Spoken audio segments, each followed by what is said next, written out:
All right, this is page 4 of lesson 4.2 on probability. This video should be pretty short because there's only 3 lines here. Experimental probability improves with more trials. So this is like the coin toss or the rolling dice. And they actually have some interesting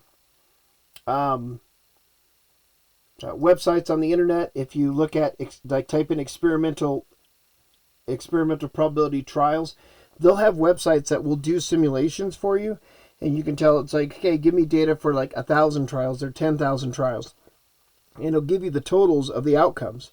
And so you can see as you build more and more outcomes that experimental probability gets closer to what the theoretical probability is. In general, it's not a definite, but it's in general, that's the trend. All right, compound events, I'm missing a word here, are modeled with, and there were 2 things that we looked at to get visuals of probabilities. And one of those things was the tree diagrams.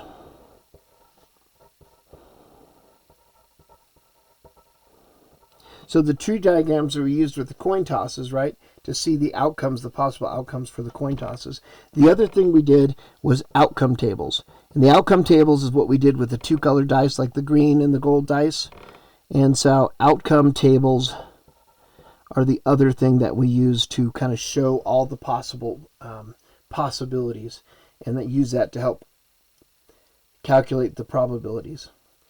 And then the last one is fair events. Fair events have equally likely outcomes.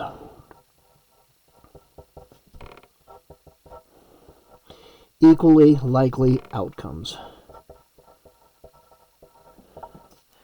All right, told you this one was going to be a short one. And that is the last video for lesson 4.2.